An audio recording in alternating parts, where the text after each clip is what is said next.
everyone, and welcome to the second webinar in this series of Steel Talks focused on contractor safety management. Today we have with us a group, the team from ISN, who I'm going to introduce to you shortly. I'm Kumari Shalini, Manager Safety and Health at World Steel Association, and I'll be your host for today's webinar. I request all of you to please post your questions in the Q&A feature on the Zoom. You can use this anytime, not just, you don't have to wait till the end of the webinar. You can post all your questions there, and please don't use the chat. That would be preferable. Thank you. And also I wanted to tell you that this webinar will be recorded, so you can access it anytime, even if you want to refer to it at some later stage. Today's webinar is focused on on-site monitoring, which is based on the plan, do, check, and act cycle in the contractor safety management. So we have got our presenters for today. The first presenter is going to be John Gamble, who is HSE Senior Coordinator at ISN. He is a member of the Review and Verification Services team that verifies contractor and supplier HSE information. Our second presenter is Mike Reazin, who is Vice President at ISN and overseeing the Empower team, who manages ISN's work enablement initiative and mobile application. So I hand over to you, John. Please take it forward. Thank you, Shalini. Appreciate the introduction. Hello, everyone. Mike and I are delighted to be here to speak in front of all of you to talk through some on-site monitoring. It's really great to be given this opportunity today. As a way of introduction, my name is John Gamble. I'm the health and safety professional on the health and safety team at ISN. Based out of our London office. I've had the opportunity to work in some aspects of safety across large construction companies in the UK and also working for a worldwide pharmaceutical company too. I just wanted to take a quick moment to thank the World Steel Association and Steel University for hosting today and all of you in attendance for taking the time to join us, whether you're listening live or listening to the recorded session at a future date. Hopefully many of you were able to listen to my colleague Ryan's recent Steel talk on contractor management best practices. But today we're continuing that trend of talking to you about all things safety via a host of webinars. And as part of that, as I've mentioned, today we'll be paying particular focus on on-site monitoring.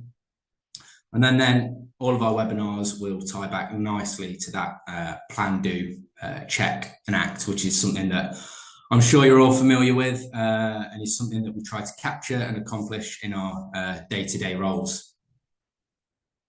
So to kick us off today, I wanted to start by giving a brief background on contractor management and why it matters.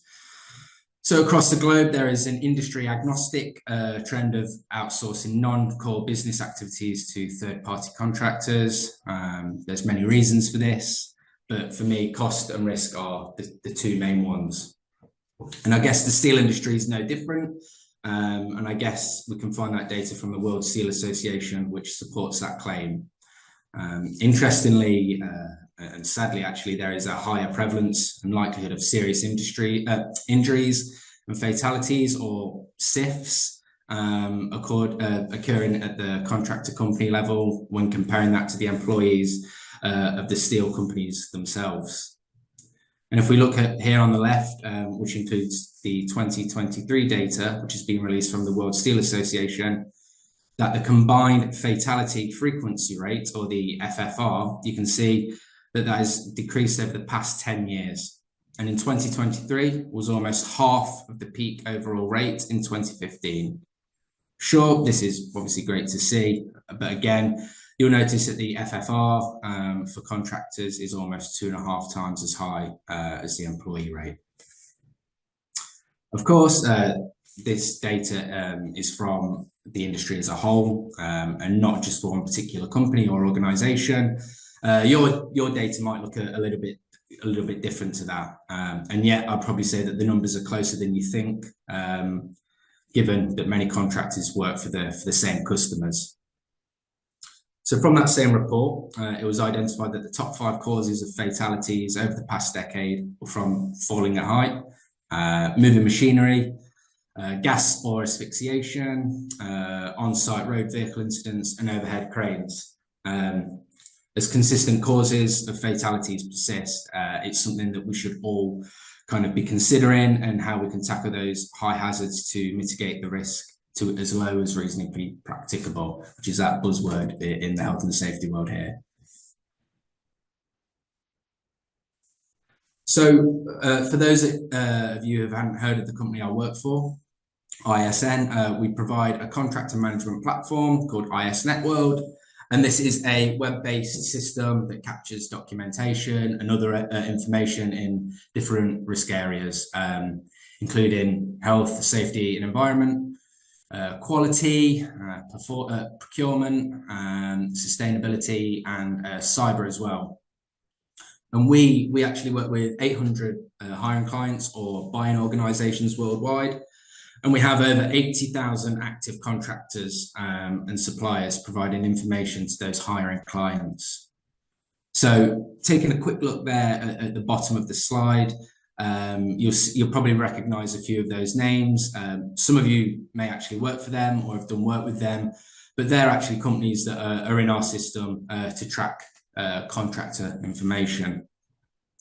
And you can imagine that with so many contractors putting data into our system, we have a unique ability to discover and analyze data to identify active and upcoming trends. We've also been in the business for around 23 years now, which means we can look back to find those precursors in the data that normally like a single business wouldn't be able to look at on their own. So to really understand how businesses are operating, ISN put together a white paper study whereby we surveyed key decision makers in hiring organizations to help their efforts to improve workplace safety and mitigate their risks. So the guys that were right at the top of the business there, they were involved with this, which is obviously great. The decision makers were surveyed, of which 69% were director level, and they provided us with valuable feedback on contractor management challenges. So from the study, we were able to look at new trends emerging and provide detailed information on how safety is actually being managed. And what we have seen in this is that organizations have indicated that limited internal resource is one of the #1 challenges that they're facing. And therefore, the key decision makers believe that there'll be a continuation to outsource to contractors, which reinforces the reason that we need effective and sustainable tracking systems towards our contractors. And we can also see that organizations look to their EHS groups to lead contractor management initiatives, which is encompassed by legislation and also guidelines. So it's really important that these are implemented across the organizations and job sites to keep a high level of safety. And for me, one of those key findings from the study there is the box at the top right hand of the screen. And to read that directly, all that says is improving site safety culture alignment was the #1 priority identified by respondents looking to meet their contractor management objectives. And as we know, the word safety culture can mean many different things to many people. But fundamentally, I think we can all agree that it is a set of beliefs, perceptions, and I guess values as well that employees and organizations share. But with that, obviously, businesses are at different levels of maturity in terms of safety culture, and the differing levels, can be due to, but not limited to, things like leadership, business size, and obviously opportunity to learn as well. And the findings show us that organizations really need to invest in continually strengthening their safety culture maturity. And part of that investment is really harnessing that safety culture through actions, putting focus on the management of contractors through on-site monitoring can give us some strong data to make informed decisions based off of the results. And we can look at any trends as well and weaknesses, which can then be actioned and then hopefully improve on those. Excuse me. So, as part of the study, we've pulled lots of information from various data points, and they've highlighted several attributes and challenges of an organisation. So if we take a look at some of those data points here from the study, we can see that 56% increased their organisation's ability to effectively manage contractor risk over the past 2 years. So there are several reasons that could have attributed to this, but having that strong on-site monitoring of contractors can actually only improve that number. And as we know, contractors can actually be a risk to an organisation, but through monitoring contractors, organisations can review contractor safety documentation along with many of other things to ensure that they're managing their risks really effectively. But additionally, it's really important for leaders to get out there and see how contractors are working. And in doing this, I think you'll get a real true feel if they're working or living up to the expected value. And I guess this leads nicely onto the next point. If you just go back a slide, sorry, Lauren. And this leads nicely onto the next point, actually, that 55% believe that their leadership engagement is the best leading indicator for improving risk management. So having those strong leadership involvement can improve communication, and by having that kind of open dialogue around safety with your own employees and also contractors shows that safety is actually being taken seriously by leadership. And if done effectively, that can kind of pave the way for others to follow, which ultimately can kind of improve that overall safety on site.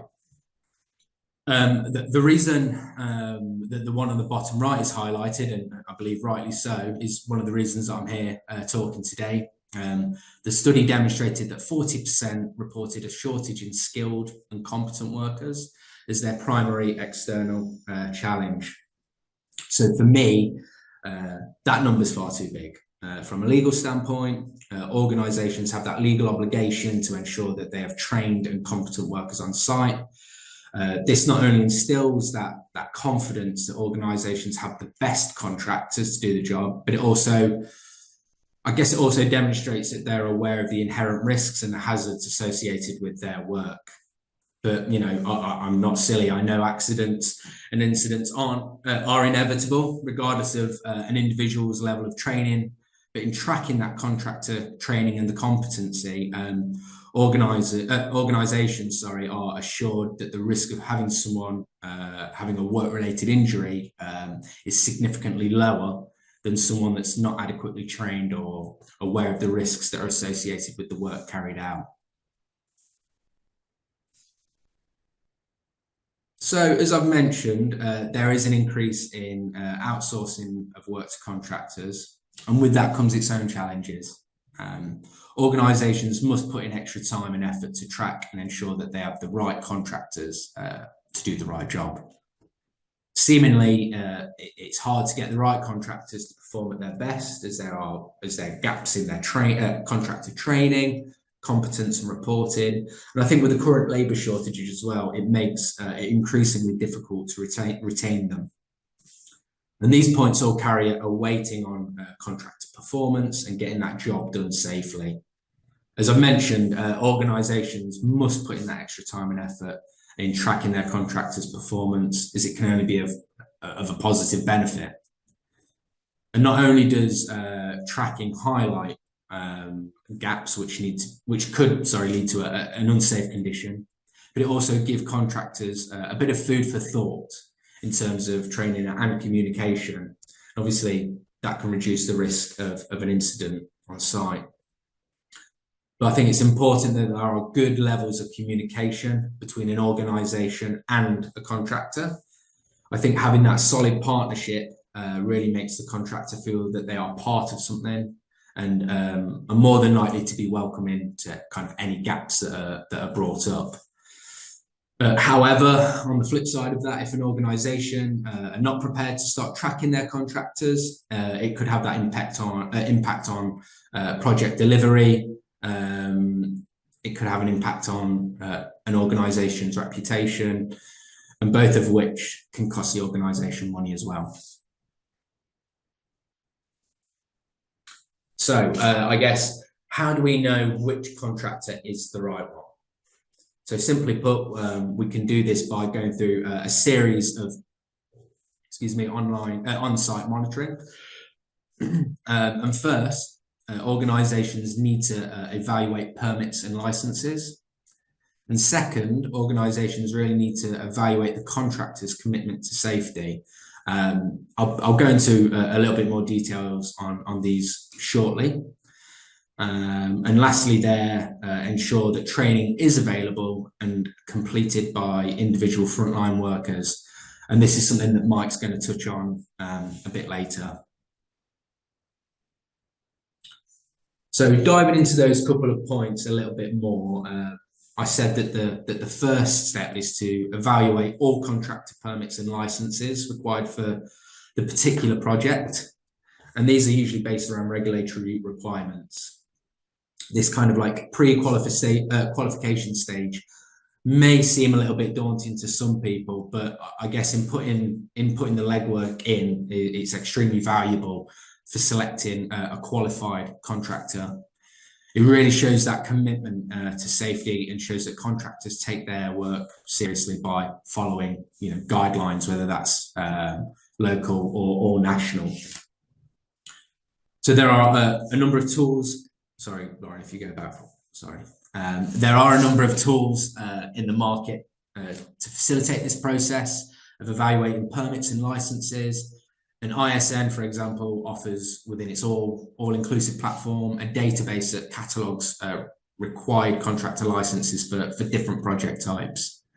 And as part of the platform, organisations hiring a contractor can review their project type and location, identify the necessary qualifications, and then vet potential contractors based on which companies have the required licenses.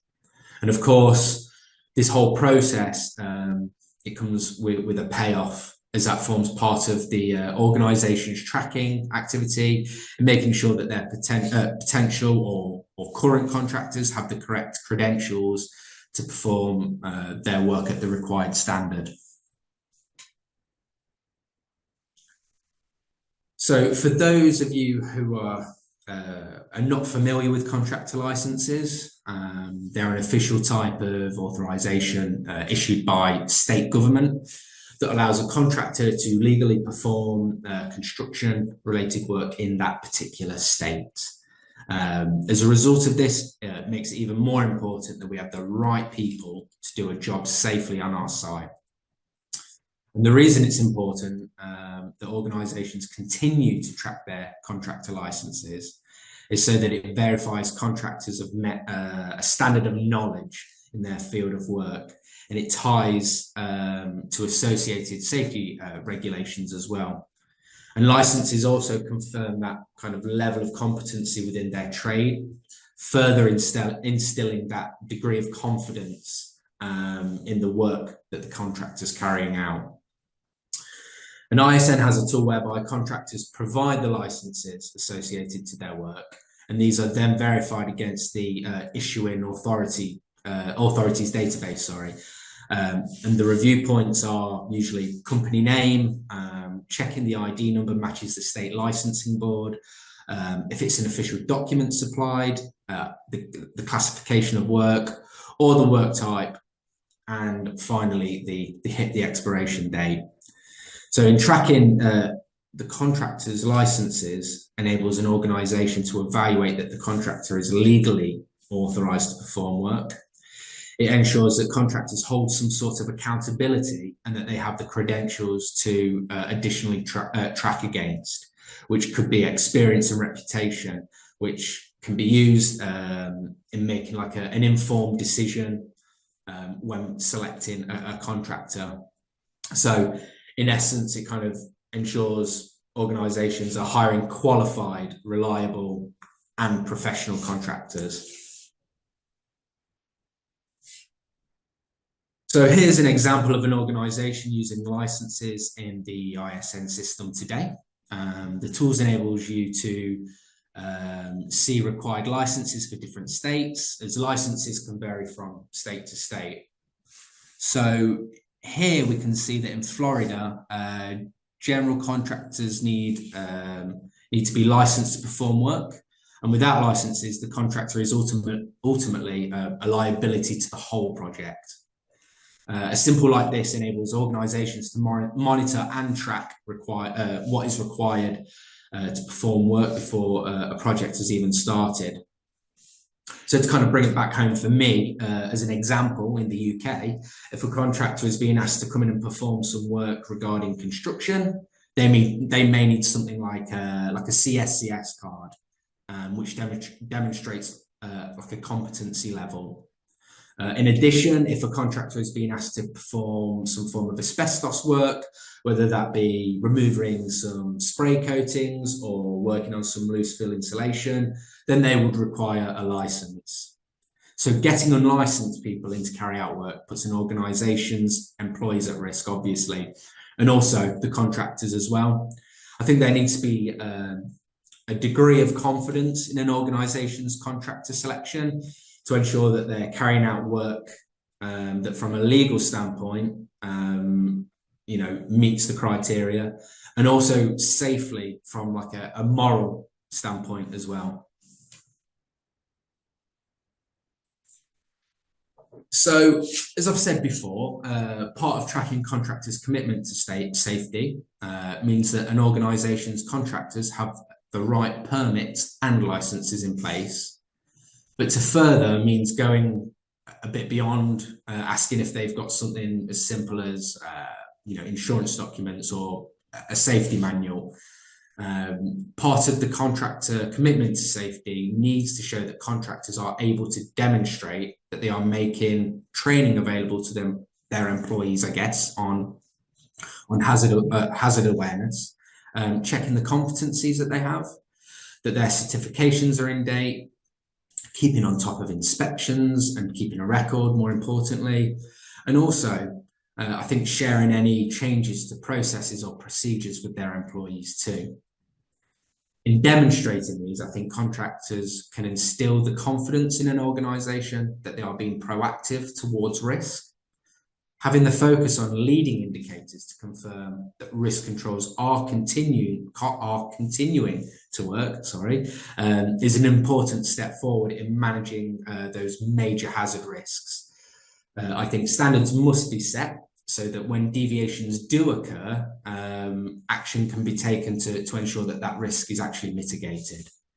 And, from my point of view, again, when I worked in the field and managed contractors myself, I always wanted to make sure that their commitment to safety matched our business commitment to safety too. If our visions were not aligned, then I wouldn't be filled with immediate confidence that they could do the job safely. If that were to happen, and I'd like to think that you guys think the same too, I'd refuse to work with them, and then I'd probably look elsewhere actually for a more preferred contractor. And then I guess just to kind of finish on here, a hiring organization must be confident that a contractor's safety culture is as strong as their own. That selected contractor is obviously going to be working alongside your company's logo, which means that their work is going to play a part in the organization's reputation. So it's vital that that they're as proactive about safety initiatives as much as the organizations. All right. Well, thank you, John. Good morning, everyone, and good afternoon to our friends in Europe. But my name is Mike Reazin, and as Shalini had mentioned in the beginning, I'm one of the vice presidents here at ISN. I've been with the company for about 14 years, and unlike John, I am not a certified safety professional. So my background is actually in managing teams that help partner with our clients and stand up contractor management platforms and systems to ensure that they have the processes to manage their workforce. So I've actually had experience partnering with a number of steel companies in the past, but right now I oversee a team that is dedicated to ensuring that the workforce is actually aligned with the hiring client expectations. So we focus on developing tools that ensure that workers actually have access to these requirements and can take action on these from a mobile device. So we'll talk a little bit about that later on, but I wanted to start off, we're going to switch gears here a little bit and talk about some of the application or the tools available to manage individual frontline worker compliance. And this is not a sales pitch from ISN. We're going to share a couple screenshots from our system, but really there's a number of these out there and certainly several that are homegrown, but we're going to talk a little bit about the data and the trends that we see our hiring clients take. And we'll expand on that as we go about. So before we do so, I wanted to make sure, like John had mentioned, he had alluded to a white paper. We typically annually will survey our top hiring client organizations. So these are folks that are in the first quartile for incident rates with their workforce. And we'll take a look at what tools they use. How are they managing those contractors? What processes do they have in place? And this most recent one, the Bold Work of the Future, took a look at what are organizations doing prior to individuals accessing the job site, and what are some tools or steps that they take to ensure that that workforce, that those contractors are aware of the requirements, and what tools do they have at their disposal to actually action some of those requirements ahead of the work being performed. So several benefits here, but feel free, we'll pass this along afterwards to download a copy and take a look at what some of these clients are doing. But in a larger sense on this next slide, we wanted to take a look at some of the trends that we see our hiring client partners, what journey they've been on over the past few years. So through ISNet World, or really any contractor management system, obviously there's a heavy emphasis on company level requirements. So John alluded to insurance requirements from a procurement standpoint, maybe health and safety injury rates or logs, safety programs at their disposal. However, in the past 10 years or so, we've seen a large increase in the requirements that actually apply to the individuals performing the work. So not just the contractor company pre-qualification, but what is Mike Reazin actually qualified for? What are some competencies that I have to perform the task that I'm being hired to? And if you fast forward from 2015 to where we are today, nearly 75% of our hiring clients that we partner with have some form of individual requirements for their third-party contractors. Now, this could be everything from a simple orientation video that they'd ask folks to watch prior to showing up on location. I'm sure many on the line have some type of a site induction or awareness video today. Oftentimes, this is in the form of a worker acknowledgement. So perhaps this is a list of do's and don'ts or site policies or procedures, emergency action plans that contractors need to be aware of and signed off on. But oftentimes, we actually see this go a step further. And so this is defining job or task level requirements. So on this next slide here, we have some examples from the clients that we partner with where they've actually established a baseline. So in order to perform a particular job scope on site, what are some qualifications that an individual would need to have? So this is the client taking the first step to establish a minimum baseline or threshold for competency.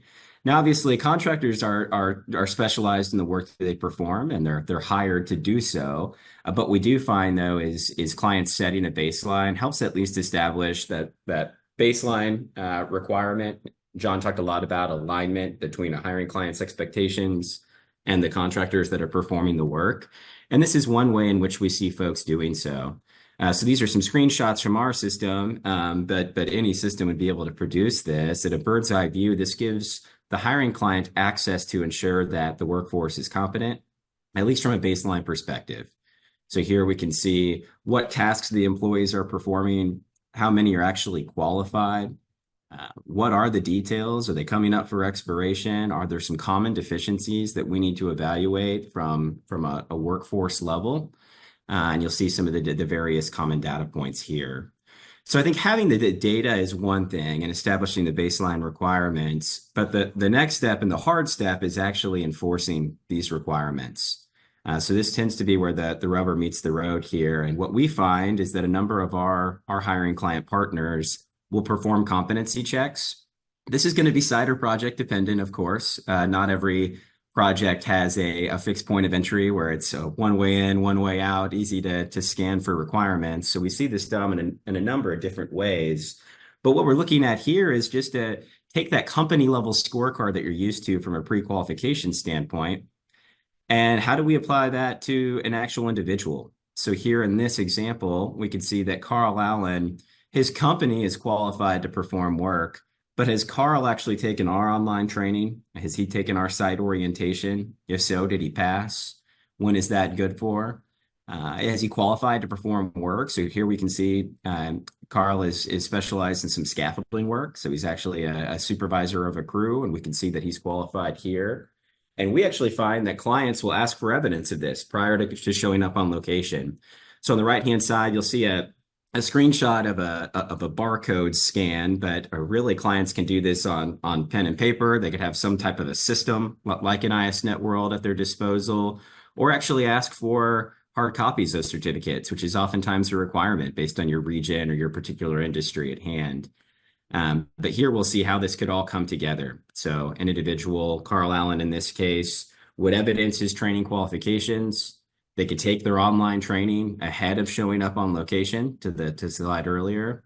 They may have access to additional LMS trainings, computer-based trainings in the system, but ultimately this facilitates a check-in. And at the end of the day, if the hiring client is responsible for the competencies of the workers on their site, it's important to at least have a baseline understanding and a first level safeguard to ensure that folks working on your site indeed do meet your requirements.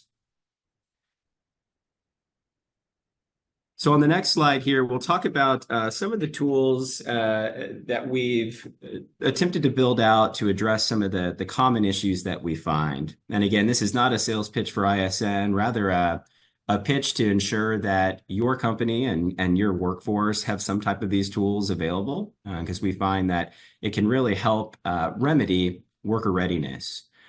So what we found, at least at ISN, John had mentioned, we partner with about 800 hiring clients. That represents about 80,000 different contractor companies that are working for these organizations. Most of the time, these individual contractor organizations have a point of contact for their ISNet World accounts. So they'll be uploading information to satisfy client requirements.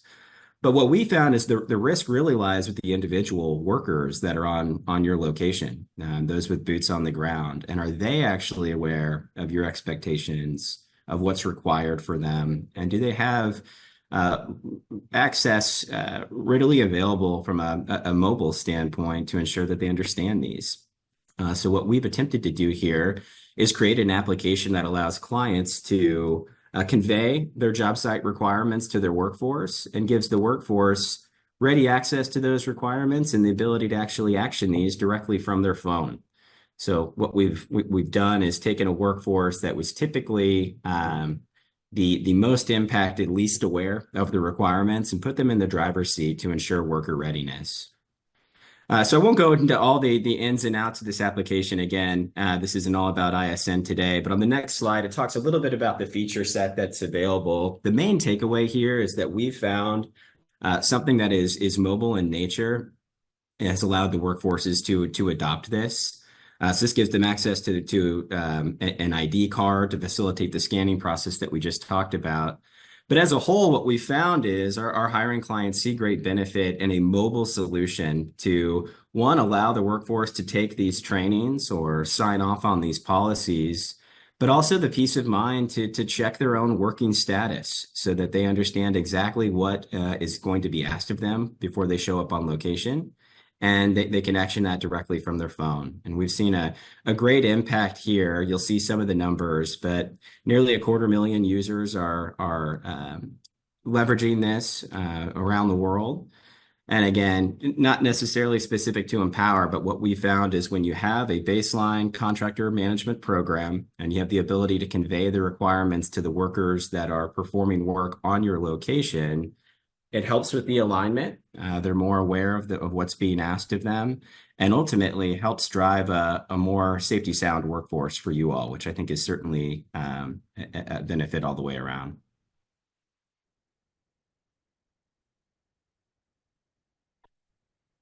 That concludes our presentation for today. I know that we have some Q&A set aside for the next few minutes before we bring this to a close. So Shalini, I think I'll pass that back to you. Thanks, Mike, and thank you, John, for that wonderful and insightful session we had right now.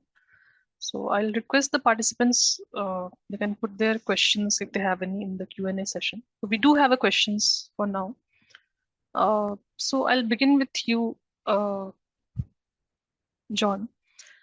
So you talked about the contractor state licenses, but most of these usually rely on the local or regional regulations and guidelines. So is there something available similar to it, which is available worldwide or supra country level? Sorry, John, I lost internet there for a second. Shalini, can you repeat the question? Sorry. Yeah, sure. So you spoke about the contractor state licenses, and most of these rely on the local or regional regulations or national regulations. So is there a similar system available worldwide or at a larger level that our clients or our members in different parts of the world can use? Yeah, great question, Shalini. So it obviously depends on the region and the information that's readily and publicly available. So in certain regions of the world, this is all public-facing information, where someone like an ISN or a partner that you choose would have the ability to cross-reference or check on the contractor's behalf. What we found, at least in regions where there isn't information publicly available, is we can perform a manual review of the service. So we typically will partner with our clients, get an understanding of what are the baseline requirements that they're looking for from a check standpoint on these licenses. And then we have an online system where contractors can upload those licenses, and John and other members of his team around the world, based regionally, have the ability to actually review those, check for valid expiration dates, and that all plugs back into a training qualification framework or a module that at the end of the day shows whether an individual is qualified or not to perform their task. So certainly something that you could do in-house, or there are a number of third parties out there that can help to automate this process. Sure, thanks, Mike. The next question we have is when we talk about metrics and indicators, when we want to measure our safety performance. So how important do you think, how reliable are the leading indicators in terms of contractor safety management that we've got right now? It's for Mike. Yeah, so great question there. So obviously leading indicators have their part to play in terms of monitoring contractor safety. I guess for me, their reliability kind of depends on the relevance of the indicator chosen. So that means the indicators that you are using, are they pulling the information that you want to gain? I guess once the critical controls to be monitored are determined, it could be a good time to set a leading indicator against each one, and then this, I guess, will show you if the system's operating as it should. So, for example, I guess in managing contractors, you may want to monitor the frequency of safety inspections completed, which will form part of your contractor management strategy. But I guess to answer your question, in essence, the reliability just kind of depends on the accuracy of the data, the commitment in getting the data as well, and also acting on those data points if there's an issue. Thanks, John. So it's sort of related to what we are talking about, the plan, do, check, and act. Absolutely right. Yeah, that's the one. Thanks. So for contractors, what challenges do you see them facing in developing a strong safety culture, John? Yeah, I'll take that one. So again, a real good question. I think when we talk about safety culture, I think there are many answers to this. As the topic of safety culture, it kind of bleeds into many avenues. I think one of them could be that contractors operate in diverse work environments. The sites could have varying standards, so it might be hard for contractors to find their rhythm if standards are different, I guess, from site to site. I think contractors, especially the smaller ones, may have a limited resource. So they might not be able to see the point in developing a safety culture. Certainly if they're like a one or a two-man band sort of operation. But I think if organizations are monitoring contractors, I think it'd be a really good opportunity for some coaching to help them to see the value of developing safety culture. I think it's really important that we can kind of work together in harmony where we can. And finally, or maybe not finally, because I think there's obviously a lot of answers to this question, but another one that comes to mind is if contractors are doing those kind of like short-term projects, then I think it'll be difficult for them to kind of instill that safety culture over that short-term point in time, which could be frustrating. But I think if they've already got a strong safety culture in place, then I don't think that should really matter. I think organizations can usually tell if they're monitoring the contractors, if they have a strong belief in performing work safely. I think if an organization, I guess an organization won't see this from just like looking at paperwork. I think they need to get out there and be proactive and spend some time with the contractors to see how they're performing. I think it's kind of that old story of work as done versus safety imagined. So, which is kind of how management, leadership, and even safety teams think of work being done to how it's actually kind of being done. And I guess organizations won't really know that until they get out and spend some time with their contractors. So I don't know if I've gone off piste a little bit there, but I hope that's kind of answered that question. Yeah, thanks, John. And we have got a couple more questions coming in. So could you briefly describe your worldwide coverage? Depending on your market penetration, startup could be slower or faster, I mean, in different parts of the world, depending on how many contractors are already subscribed to ISN. Yeah, John, I could take that one, and that one might be specific to ISN. So just for reference, we have customers in about 85 different countries when we reference a global footprint here. And I think that the question brings up a great point. Whenever you're starting in some of these more developing countries or countries that don't have a great presence from an ISNet world standard, I think it's all about defining which contractors you want to include up front and ensuring that the requirements are realistic.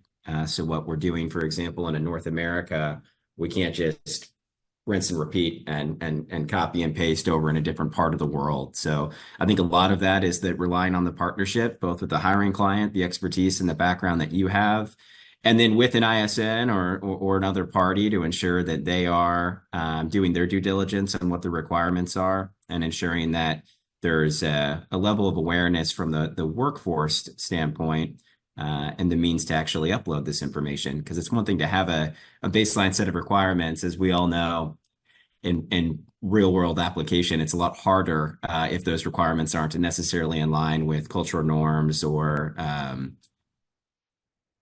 contractors' ability to submit that information. So loaded question, but I think it certainly depends on the country and a patient and very methodical approach when it comes to scoping out who you include in the program and what those requirements are. Yeah, and I think the next question kind of follows up on that. So how do you deal with small contractors who may not have the developed resources to interact with your services or the IT platform? Yeah, absolutely. I think we mentioned before there's about 80,000 contractors in ISN. The majority of our contractors are companies with less than 20 employees. So it's quite a bit of the small local mom and pop companies that we partner with. And quite frankly, those are oftentimes the companies that are performing a number of hours on your job sites that pose the risk. So it can't necessarily what we find, at least as a best practice when it comes to building out a contractor management program, is it's not necessarily defined on the size of the company, but more so on the risk profile and ensuring that you have a consistent approach when it comes to what is defining that risk, and then what are the requirements mapped out to those risks. I think ISN and frankly a number of other third parties That our job is on the actual gathering of the information and interfacing with the contractors to ensure that they understand the platforms or the software. But we've done things such as go and visit contractors' offices, help them start their accounts, help them scan documents in. So it can take some hand-holding, but I think that's what makes this rewarding at the end of the day too, is hopefully by defining your program, by building out your requirements, what we find at least is your workforce will rise to the standards that you set. So giving them a platform or the ability to actually go through a process like this will not only benefit your operations, but hopefully their overall safety culture at the end of the day as well.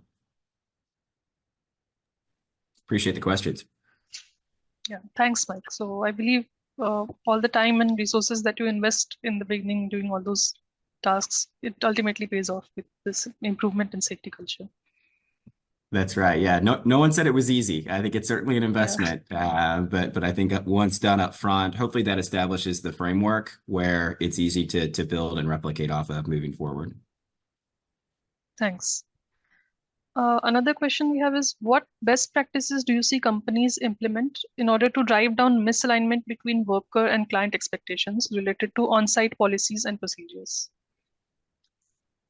Yeah, John, I'm happy to take a stab at this one. And then if you have any varying thoughts, feel free to chime in. I think Shalini, first and foremost, is to have a program. So have a set of requirements in general. I think once you're able to do that, then the next step is communicating that to the workforce and finding the appropriate tools for them to leverage along the way. So we see a mixed bag of approaches. There's obviously a third-party contractor management platform that many folks use to help serve as the intermediary between your workforce and you. So it allows you to upload your requirements and then lean on that partner to go gather and verify and work with the workforce to help put into play. And a more simple approach, we see a number of our clients have contractor stand-up meetings. So these could be quarterly or monthly in nature, where they bring in their entire workforce for that particular site or location and run through some trends that they see, updates and policies. Again, lean into, from a communication standpoint, the requirements and the expectations that they'd like to see at those particular sites. And then certainly not a sales pitch for our little app, but I think that the hard part then becomes, how do you get beyond just that account owner, that salesperson, the safety representative, to the actual crews that are performing work on your facility?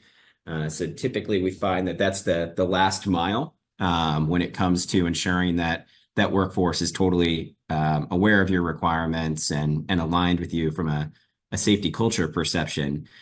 So some type of bridge there to the actual workforce, I think, is appropriate and allows them to access your requirements, to take the training ahead of time. John talked about some of the labor shortages. It tends to be a transient workforce in many of these locations. So a lot of new faces that are popping up. And what we at ISN at least aim to do is to try to make that faster, the onboarding of those new people and ultimately give you a workforce that's aligned with you from a safety side of the house. John, any additional thoughts there? Anything I missed? I think you nailed that, Mike. Actually, that was spot on. I think you covered all points there, particularly like the point on communication. I think that's super important. But yeah, I think you covered all the parts there. Thanks, Mike. That was quite insightful. We have another question. Could you please provide us with your advice on how to deal with subcontractors at different levels and how to protect them from occupational accidents? I mean, I can take this, Mike. I mean, I was talking earlier, just a second ago as well, about communication. I think it's good if you can work alongside each other. I think if you can provide some coaching or just getting everyone kind of involved and on the same page. If you're an organization with a really good safety culture, I guess, or safety program in place, and I think there's no reason why you can't help others as well. From my point of view, when I've worked with contractors in the past, we had those varying levels of I guess safety programs in place. So I always tried my best not to do the work for them, but just to give some guidance to contractors on the way that they need to go down, because some people, you know, safety isn't their first their top priority. You know, like I said earlier about these small one-man band type people, they just want to be paid at the end of the day, and their knowledge of safety isn't always up here. And I think just a bit of coaching sometimes and a bit of just a conversation, you know, it can be that light bulb moment for them that thinks actually there's a gap there. You know, this is what I need to close that gap. So communication's key for me. It doesn't matter where you sit. We're all in this together. Thanks, Hey, John, I think to expand on that is probably the number one topic outside of individual level training qualifications that we hear from our clients is how do we try to get a grip on subcontractor management.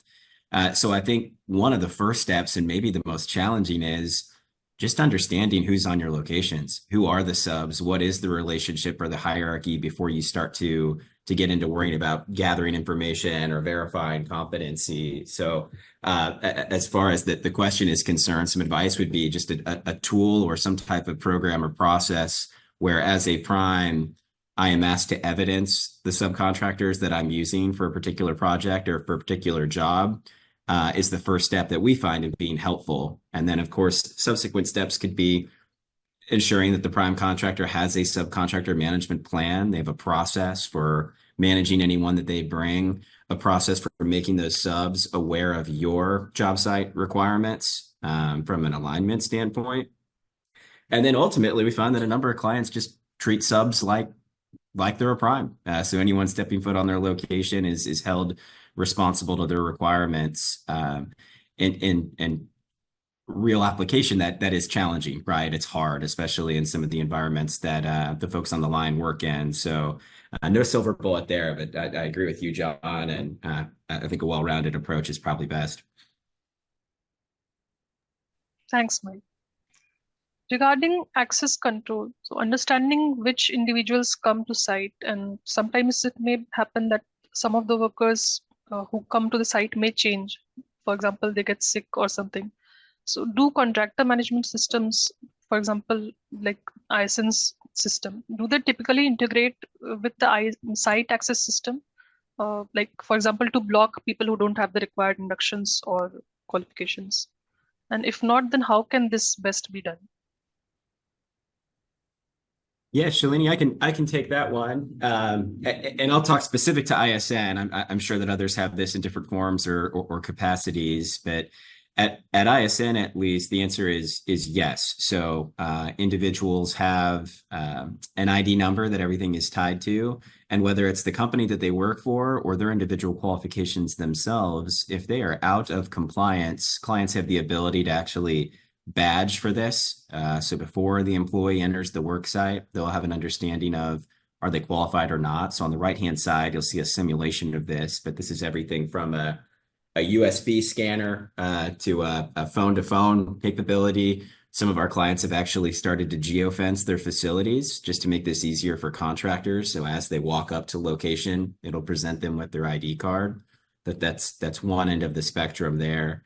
But we also find that just at a company level, it's important that if the company is not qualified to work for you, be it something on the health and safety front, or perhaps something like an expired certificate of insurance, or they don't have an active contract, we at ISN at least interface with a number of different purchasing systems where we are feeding information into those systems. So actually at the time of purchase order, it'll flag that contractor and potentially block that job depending on the client's protocol there. But Shalini, I think you brought up a good point of the last minute subs and who's actually performing the work. So that's been one of the asks from our clients, and that's really what's driven the use case for our mobile app, is just the ability for people at a whim's notice to be dropped into a client's bucket and have clear access to what do they need to do before they show up on location to avoid any surprises or job delays. Thanks, Mike. That's very insightful. I think we are done with most of the questions now, right on time. So Thank you everyone for participating in this session today. Thanks Mike and John, Lauren, and the entire team at ISN for your time and these wonderful insights that you gave us. Thanks to the Steel University team for hosting us. The next webinar is going to be on HSE Plus, and we'll see you again on 15th of July. So thank you everyone. Thank you very much. Close now. Thanks, everyone. Take care.